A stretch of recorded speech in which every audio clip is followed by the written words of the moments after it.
When we get together with our families for a meal, there's a general understanding, if we're all to get along and not have heartburn while we eat. We need to avoid two subjects, religion and politics. The subject of whether the planet is warming and whether human activity plays a role in that warming is something that can spark heated discussion at some of my family gatherings. I mean, many of my family and friends are from West Virginia, and they've been deeply impacted by the boom and bust of the coal industry. Climate isn't just an abstract thing for them, and the discussion can get emotional and a little heated. In the interest of peace, we usually change the subject. But talking about climate is important and isn't just something that should be left for the politicians to sort out. Rather, it's something that needs careful discussion at a basic level among families, at schools, and churches. But how to do it?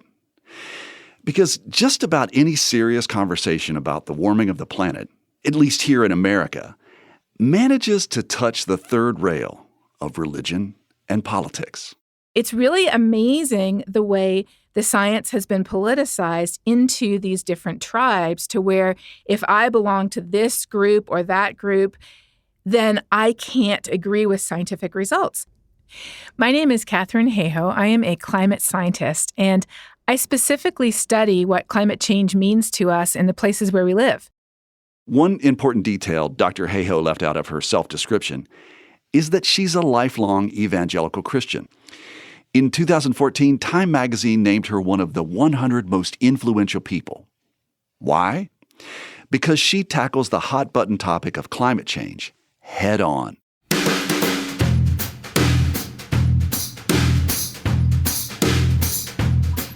From West Virginia Public Broadcasting and PRX, this is Us and Them, the podcast where we tell stories about America's culture divides. I'm Trey. Dr. Katharine Hayhoe and her preacher husband, Andrew Farley, live with their son in Lubbock, Texas. She's a professor at Texas Tech University, where she's the director of their Climate Science Center. But she didn't grow up in the United States. Growing up in Canada, we learn that the sky is blue, the grass is green, and climate is changing due to human activity. I grew up in a home where not only science but faith were equally valued. My dad is a science teacher and an education researcher, and also very involved with our local church. And in fact, we spent a number of years down in South America where my parents served as missionaries with the local church there as well. I grew up with the perspective that I did not realize was so unusual until I was much older, that faith and science are just two sides of the same coin. And if we believe that God created this amazing universe that we lived in, then what is science other than just trying to figure out what God was thinking when he put the whole thing together in the first place? When I told some of my friends, many of them blue state liberals from the Northeast, that I was going to be interviewing a respected climate scientist, who also happens to be an evangelical Christian, I recall the curious look on their faces, kind of like dogs tilting their heads when they hear you make a baffling sound that they don't understand. A climate scientist who is an evangelical Christian? I thought those two things didn't go together. But Katharine Hayhoe says that Americans' perception that evangelical Christianity and science are mutually exclusive isn't a reality that she grew up with. Growing up with a dad who's a science teacher, you're pretty much indoctrinated from an early age that science is the coolest and the best thing that you could possibly ever study. So when I was going to university, it wasn't really a question of what to study. It was just a question of which scientific field to study. And I opted for physics and astronomy, or astrophysics, because I love the idea that using nothing more than our brains and the instruments that we can build here on this tiny planet orbiting an average star, we can study and we can learn about what is happening in the furthest reaches of the universe. I think that is just absolutely amazing. When Hayhoe was finishing her undergrad degree, she thought her next move would be to head to grad school for an advanced degree in galactic astronomy. But to finish her bachelor's, she needed to fulfill one more requirement and saw that a course on climate science would fit the bill. And what she learned in that course surprised her. Of course, everybody's concerned about air pollution and water pollution and deforestation and biodiversity loss and climate change. And yes, we really should fix these problems. But until I took that class, I did not realize that climate change is what the U.S. military now calls a threat multiplier. The reason why we care about a changing climate is because it takes all of these other issues and it exacerbates or it multiplies them to the extent where we will not be able to fix these issues if we leave climate change out of the picture. And by these issues, I do not only mean environmental issues. I personally care about climate change because it exacerbates humanitarian issues like poverty, hunger, lack of access to clean water, even political instability that leads to refugee crises. We are not going to be able to fix the most pressing issues that plague our world today if we leave climate change out of the picture. After this course, Hayhoe made climate study her life's work. She immersed herself in the data and got a better understanding of just how humans contribute to the warming of the planet. In the early part of her career, she believed that if scientists would just provide the public with correct information, people would see the urgency and take action. What I have learned since then, in the many years and even decades that followed, is facts are not enough. We have known enough to act on climate since scientists formally warned a U.S. president of the dangers of climate change over 50 years ago. That president was Lyndon B. Johnson. We have had the facts we need for decades, yet today we are further from action than we were, say, 15 or 20 years ago. It isn't more scientific facts that are going to tip the balance. It is understanding why this issue matters to us personally. When did you first realize that your discipline in science might be at odds with the belief of the people who were of your faith? When did that happen? Until I moved to the U.S. for graduate school, I had never met somebody who didn't drink. I had never met somebody who thought the Earth was 6,000 years old, and I had never met anyone who thought that climate change wasn't real. In fact, I didn't even really know these people existed except in the fringes of the internet. So it was a surprise to me to learn that this was, and today has become even more, almost an article of faith on people's statement of belief. There is nothing that is inherently in conflict with Christian theology. The idea that humans are responsible for this planet is laid out in Genesis 1. We're not usurping God's authority. We're actually given this planet to be stewards or caretakers or have dominion over this planet.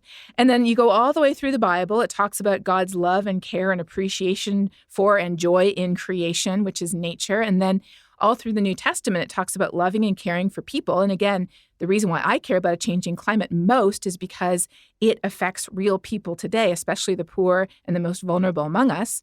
And then you get to the book of Revelation where it says God will destroy those who destroy the earth. So there's no inherent theological conflict between what Christians believe and between what scientists are saying is happening to the planet as a result of our energy choices. Okay, so Hayhoe says there's nothing in the theology that should separate Christians from scientists. But it doesn't play out that way in real life. A 2015 Pew Research study suggests that only a quarter of white evangelicals believe the Earth's warming is due to human activity. About a third say it's due to natural weather patterns. And another third believe that there isn't evidence that climate change is occurring at all. So remember what I said earlier, that conversations about climate change touch the third rail of religion and politics? It might be because people's opinions on the topic are not informed by the Bible or what their preacher says on Sunday, but what they hear from political opinion makers, like Rush Limbaugh. My humble opinion, folks, if you believe in God, then intellectually you cannot believe in man-made global warming. Or politicians like Oklahoma Senator James Inhofe. My point is, God's still up there. And this is the arrogance of people who think that we, human beings, would be able to change what he is doing in the climate is, to me, outrageous. Again, Katharine Hayhoe. It's really amazing the way the science has been politicized into these different tribes to where if I belong to this group or that group, then I can't agree with scientific results. In the United States, over the past 30 years or so, political ideology has increasingly become the number one predictor of what tribe or what group we associate with. It's gotten to the point today where the number one predictor of who you will marry if you're not already married is no longer, how attractive they are, how educated they are, whether they come from, similar socioeconomic background or even their race. The number one predictor of who people will marry in the U.S. now is how close they are to you on the political spectrum. The Pew Political Polarization Survey has been tracking the landscape in the United States since 1994, and it shows that back in 1994, people were pretty moderate. Most people were kind of in the middle of the political spectrum. Today, the vast majority of people are out at the edges, not just on one side, on both sides. Right. When we survey people about whether they agree with the science on climate change and whether they think climate change is a serious concern, we see that white evangelicals and white Catholics are least likely to agree with the science and least likely to be concerned about a changing climate. Hayhoe singling out white Catholics for their lack of concern about climate change is a detail that stuck out to me because there is another corollary. As it happens, Hispanic Catholics are one of the demographics most concerned about climate in the United States. And they really resonate with Pope Francis's 2015 encyclical about the seriousness of addressing how humans impact the planet. But white Catholics don't feel the same. The encyclical actually decreased people's trust in the Pope if they didn't already agree with him on climate change. As they would say here in Texas, there's a lot of, oh, bless his heart going on, which sort of means, you're metaphorically patting the person on the head and saying, well, he means well, but he doesn't know what he's talking about. So when we dig deeper into the data, we see that it isn't what people believe, and it certainly isn't where they sit on a Sunday for an hour that is actually predicting their opinion. When you actually look at what's causing people's opinion, it is not being evangelical and it is not being Catholic that is causing people to reject the climate science. It is the affiliation of specifically white evangelicals and white Catholics with conservative politics because of issues on abortion and issues related to race that date back decades in the U.S.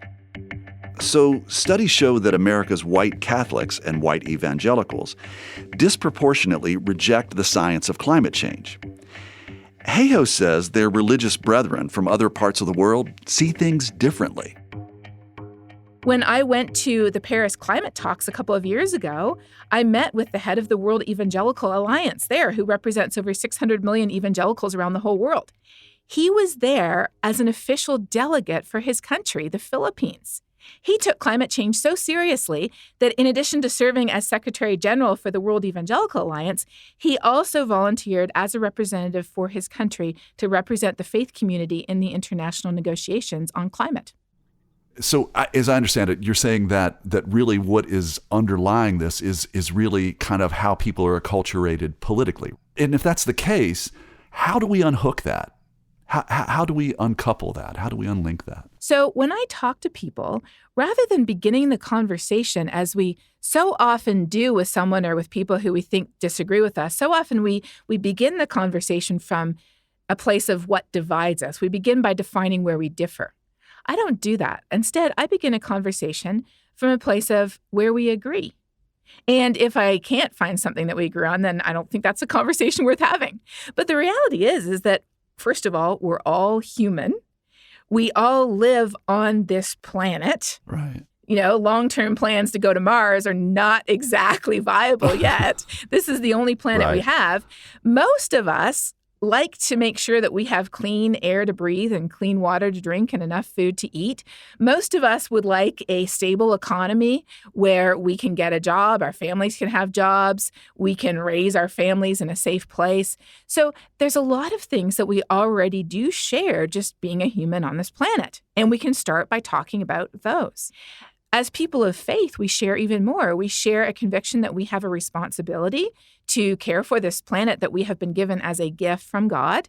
And this is a concept that is not only Christian. Every major world religion has aspects of this in their tradition. And then as Christians, we also believe that we are to love others as we in turn have been loved by Christ. And so with that, that makes the connection not just between the world around us and our responsibility to it, but our responsibility to all of our brothers and sisters who share that planet. And so when I talk to people, whether it's water managers, starting with a shared concern for water here in Texas, which is a very dry location, whether it's farmers who are concerned about the future of their land, whether it's people of faith who want to live out what they believe in their day-to-day lives, whether it's parents who care about the future of their children, whatever it is that we share, that's where I start the conversation. All we have to do is connect the dots and help people understand that caring about a changing climate is a true and genuine expression of exactly who they already are. Climate scientist Katharine Hayhoe. After a short break, we'll discuss how difficult it can be to appreciate the true and genuine expressions of the people we encounter on social media. And we'll hear what she calls the media's false balance of climate change coverage. There aren't two sides to gravity, and there aren't two sides to whether the planet is warming. It's not a matter of belief or opinion.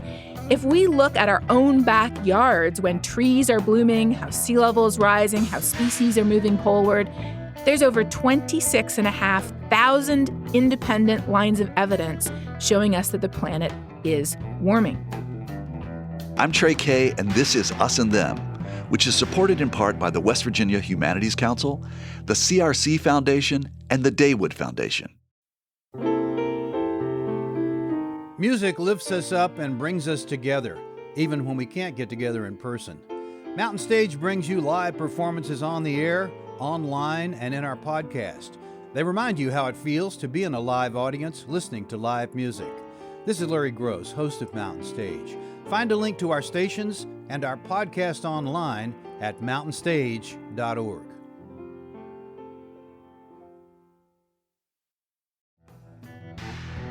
Now back to my conversation with climate scientist Katharine Hayhoe. I appreciate you talking about how it is that we can realize that the other person has everything that they need to come to some consensus or agreement on this, because it seems as though to get to that place where we can find that meeting. I mean, I've checked out your Facebook page, and if you were ever to check out my Facebook page when there's a conversation about climate science, things get really hostile. And it seems as though, as you've said before, the political rhetoric is really heightened. And I'm wondering how we can get beyond this kind of angry, vitriolic conversation that seems to often occur over the subject of climate change. Often, the loudest voices online will be dismissives. And I have to say, I don't have a lot of productive conversations online with somebody who starts off by disagreeing with me. I have had some, because what I do is this. If somebody comes at me on Twitter or on Facebook, as long as they are not incredibly offensive the first time, calling me the devil or Satan's handmaiden or something like that. As long as they're not incredibly offensive. People have called you that? People have called you that? I get that stuff every week, often every day, sometimes, hundreds of times a day. When people approach me, particularly online with a but what about this type of thing, or I bet you haven't thought of that type of thing. And honestly, there is no new objection under the sun. I think I've heard them pretty much all at this point. I will respond once, and I'll respond very politely and positively and give them a quick answer and a resource that they can go to. If it escalates, if the next response is more hostile than the one before, or if they didn't bother to have the courtesy to look at the resource, if they just want to play the whack-a-mole game, which is just, popping up objections like moles, and as soon as you whack one, they pop another one up, that's a sign that they're dismissive. And if that's the case, I will disengage. But rarely, once in a while, maybe once in 100 times, the conversation does not escalate. It just kind of proceeds, or maybe even assumes a more positive tone. And in that case, we can dialogue back and forth where I give them resources showing them that, hey, My question to them often is, what type of person are you? If it's on social media, I'll look at their profile, see if they're a Christian or a conservative or a libertarian or a member of the military. And I'll give them resources that come from people who they trust. That way we can have a positive conversation. But I have to say that it is really difficult to have a positive conversation online. And honestly, I would say, probably only 1% to 2% of the conversations I have with people online on Twitter or Facebook end up going in a positive direction when they have initially approached me in a negative way. Right. I find that so much with my Facebook page and those conversations that there are things that people, I just don't think that they would say to me in person. But you made me think of something. I wondered, how often do scientists and lay people come together and talk? And whether some of the problem over climate science might be that there aren't many direct conversations, but instead that there are these conversations that happened that are mediated by the media. And if this disconnect, or the fact that we do not have these conversations more often, if that is something that makes it more difficult for us to come together on an important topic like climate change. Some of my colleagues in the Climate Communication Center at George Mason have done some work looking at what single piece of information changes the most minds on climate. And what they found was very fascinating. They found that the single piece of information that changes the most minds, if you only have 30 seconds in an elevator, is the statement, over 97% of scientists agree. It turns out that most people think that scientists themselves are 50-50 on this issue. Why do we think that? We think that because every time we turn on the TV, what do we see? We see two talking heads yelling at each other. Or we read an article in the news and it displays what we call false balance. It says, well, if we have one person saying this, we need to find somebody else saying that. But never mind that the other person isn't even a scientist. We just need to show, both sides of this thing. The reality is there aren't two sides to gravity. And there aren't two sides to whether the planet is warming. It's not a matter of belief or opinion. It's looking at the data and the facts. And when we look around the whole planet, it isn't only our thermometers, it isn't only our satellites, it isn't only our ocean buoys that are telling us it's warming. If we look at our own backyards when trees are blooming, how sea level is rising, how species are moving poleward, there's over 26,500 independent lines of evidence showing us that the planet is warming. So how can we have conversations like this? Well, to be perfectly honest, I do think that the media is responsible for portraying the sense of false balance. Why would people think it's 50-50 unless they keep seeing 50-50 on the screen? Conflict makes for great media, but conflict doesn't make for constructive conversations. Is the problem just a balance problem? I mean, I keep thinking of radio talk show hosts like Rush Limbaugh, who are vehement critics of anything that suggests that humans impact the Earth's climate. How do you think that his commentary influences the conversation on climate change? How did climate change become such a politically polarized issue?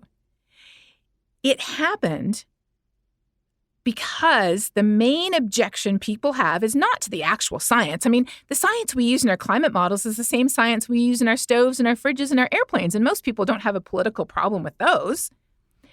The science of climate change became politicized when people recognized that climate change required collective action. And the most straightforward way to achieve collective action is often through government legislation. And there are many people in the United States who would rather cut off their arm than allow the government any more power or control over the economy or over their personal lives and choices than it already has.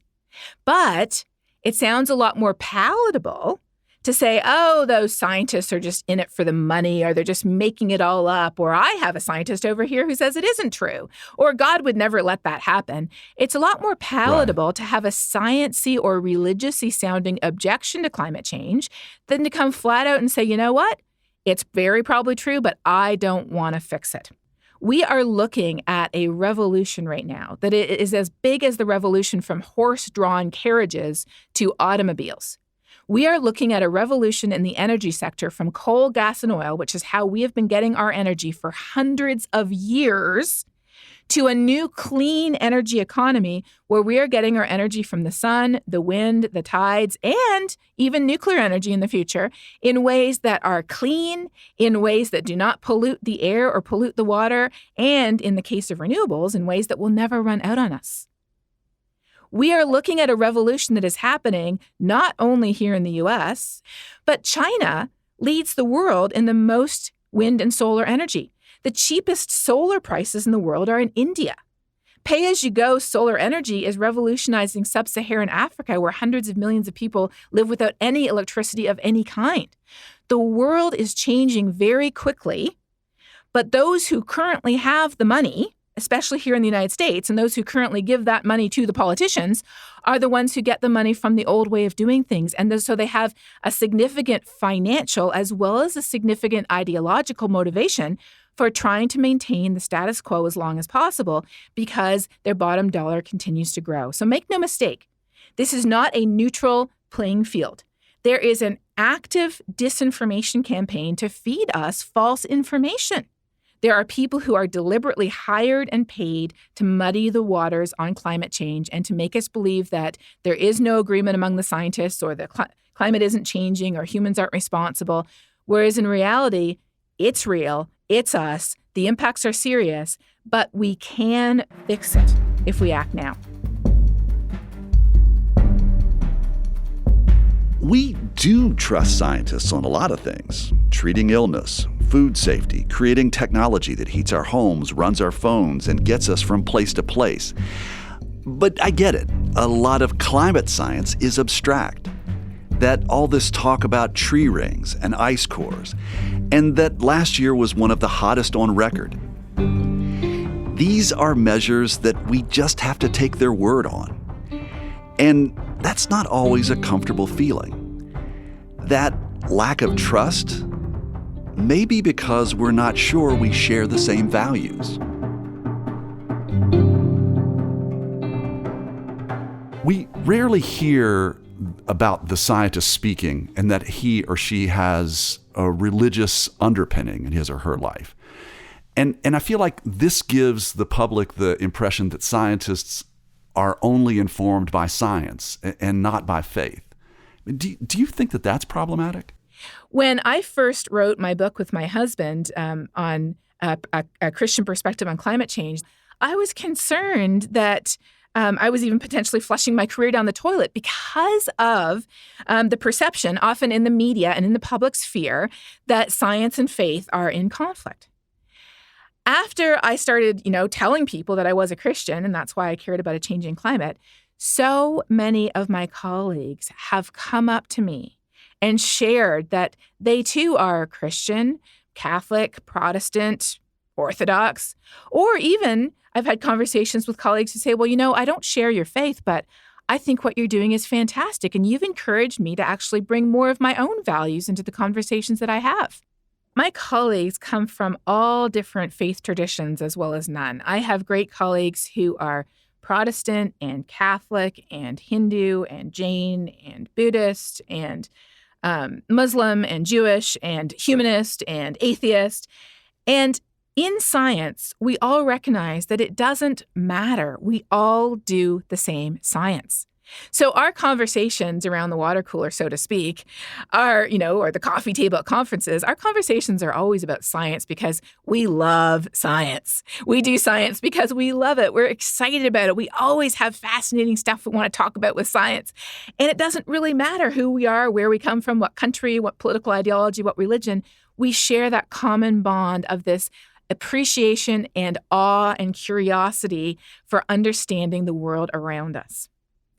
One of my dreams that I would like to do when I get enough time and I get someone or other to help me is I would love to make a website that simply says, hey, we're scientists, we study climate, and we're Christians too. Let me tell you what I do, what I believe about what I do, and where I go to church. Because so often we feel like we're the only one. And it absolutely breaks my heart when I get a message or an email from somebody saying, I'm a Christian and I haven't had the courage to tell anybody about it because I thought I was the only one. But because of you, I've started to share with people that I'm a Christian, and I've discovered there's a lot of other people too who are. So it really is a myth that scientists aren't spiritual people. And my colleague Elaine Eklund at Rice University is a sociologist who studies science and religion. And what she has found, studying scientists at top research universities around the U.S., she has found that over 70% of scientists, research scientists in the U.S., would characterize themselves as spiritual people, as people who believe there is more to this world and more to this planet than what Stephen Hawking thought, that it isn't just the physical, there is a spiritual component to what we do. And that is a message I think that more people need to hear. So, Katharine, I could use a final piece of advice from you. Is that okay? Of course. Okay. So let's say I want to try to have a conversation with people on different sides of the climate change question. One from an evangelical Christian perspective who isn't sure that they believe all this climate science stuff. And a scientist who doesn't have a clue about the values of people of faith, but deeply believes that the planet is warming and that it's a problem and that human activity is the cause. What do I do to help them have a conversation so that both people are heard and yet they leave feeling like they've learned something from the other person? How do I do that? Conversations will go best when we are able to identify fundamental values that we share. So if you were going to pair somebody who is a Christian who wasn't too sure about this whole climate science thing with a scientist who studies climate change, I would encourage you to find a scientist, and there's actually quite a few of us around, surprisingly, who is a Christian. When we find out that somebody who shares our core beliefs or our core values or part of our core identity is somebody who completely agrees with the science, and they're able to explain from that perspective how and why they do.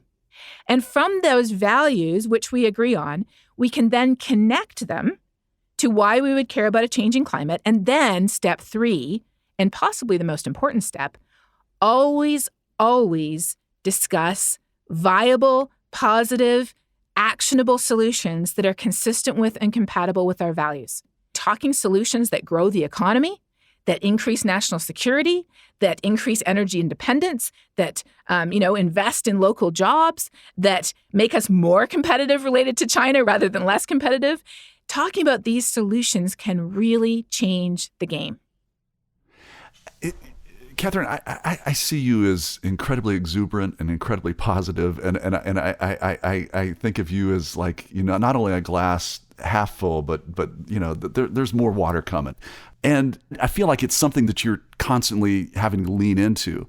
And I guess my question to you is there a better place for people who would be of the evangelical fold to get information that speaks to their values, but that isn't hostile to climate science?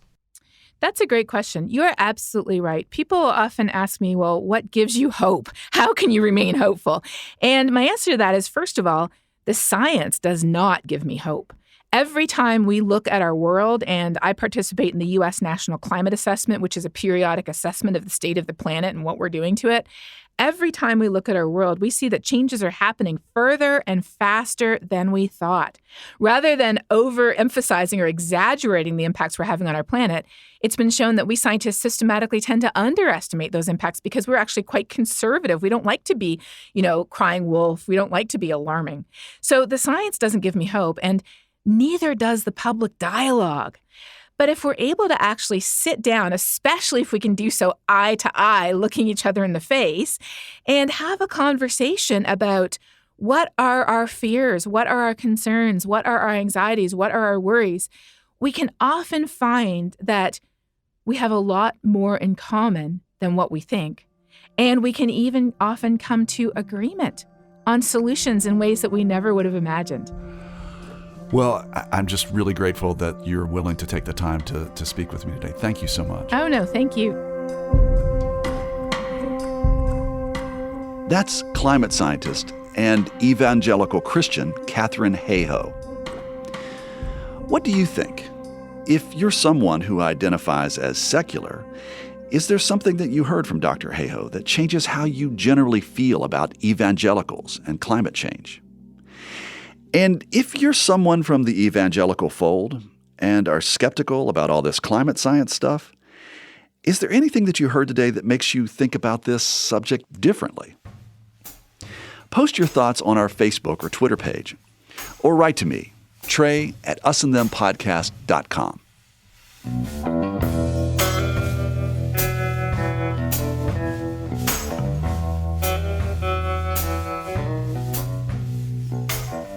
You've been listening to Us and Them.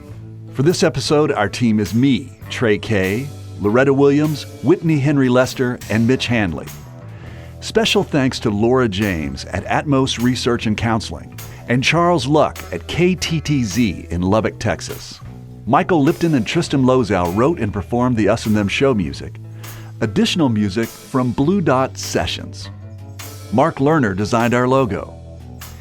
The wonderful people at PRX and West Virginia Public Broadcasting make Us and Them possible. So do grants from the West Virginia Humanities Council, the Corporation for Public Broadcasting, the CRC Foundation, and the Daywood Foundation. Us and Them was originally developed with the assistance from the mentorship program at AIR, the Association of Independents in Radio.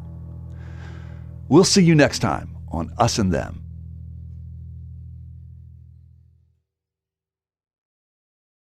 Support for this podcast comes from the Corporation for Public Broadcasting. From PRX.